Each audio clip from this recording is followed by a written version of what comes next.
मी त्यांच्याशी बोललो. त्यांनी माझ्याकडे भावना व्यक्त केली की पत्रकारांच्या बद्दल चुकीचं वक्तव्य करण्याची माझी इच्छा बिलकुल नव्हती. मी पत्रकारांचा अपमान नेहमी पत्रकार आणि माझे संबंध चांगले राहिलेले आहेत. पत्रकारांच्या भावना दुखावण्याचा माझा कुठलाही हेतू नव्हता.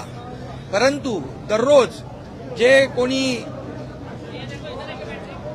काय त्यांना म्हणतात, अरे जे रोज त्यांच्या विरोधामध्ये बोलतात, रोज त्यांच्या बद्दल अपशब्द काढतात, तोडून टाका, मारून टाका, तुडवून टाका, घरात घुसा आणि अतिशय खालच्या दर्जाच्या नीच दर्जाचे अतिशय खालच्या दर्जाचे जे शब्द वापरतात आपल्या मीडियासमोर, खरं म्हणजे हा मीडियाचा देखील अपमान आहे. किती वेळापासून काय काय बोलतायत तेही आपण पाहिलेलं आहे. याचा राग संजय पाटील यांच्या मनामध्ये आहे. त्या पत्रकारांच्या बाबतीमध्ये त्यांच्या मनामध्ये कुठलाही राग नाही आणि पत्रकारांच्या बाबतीमध्ये अशा प्रकारचं वक्तव्य कधी आम्ही कोणी लोकप्रतिनिधींनी करूही नये. आणि त्यामुळे मी त्यांना सांगितलेलं आहे की आपल्याकडून काही शब्द गेले असतील पत्रकारांच्या अपमानजनक, तर आपण पत्रकारांशी बोलून दिलगिरी व्यक्त करू.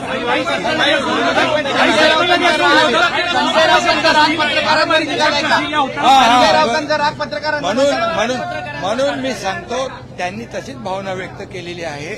तर मी आपल्याला एवढंच सांगतो की जे लोक आता संजय दिना पाटील यांनी माझ्याजवळ भावना व्यक्त केल्या, पत्रकारांचा अपमान मला करायचा नव्हता बिलकुल, परंतु जे दररोज त्यांच्या विरोधामध्ये जे वक्तव्य करतायत, त्यांच्या घरातल्या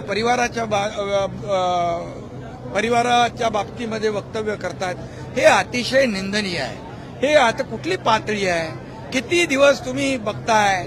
अगदी 2022 पासून आपण काय भाषा, काय लोक वापरतायत?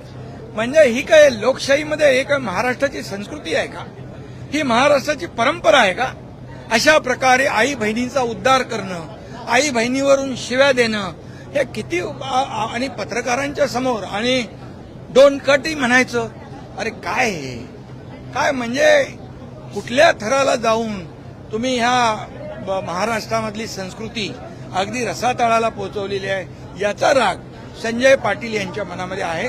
मी पुन्हा एकदा सांगतो, संजय पाटलांनी माझ्याकडे भावना व्यक्त केल्यात. कुठल्याही पत्रकारांचा अपमान मला करायचा नाही आणि त्यांना या बाबतीमध्ये माझ्याकडून काही बोलणं अनावधानाने झालं असेल तर मी बिलकुल दिलगिरी व्यक्त करेन. अशा प्रकारचा माझी आणि त्यांची चर्चा झाली. आणि मी स्वतः सांगतो की पत्रकारांच्या बाबतीमध्ये कधीही लोकप्रतिनिधी असेल, आमचा विषय असेल, आपला पक्ष असेल, तर कधीही कुठल्याही प्रकारचा अपमान, पत्रकार आणि लोकप्रतिनिधी हे आपण दररोज एक दुसऱ्याला पूरक आहोत.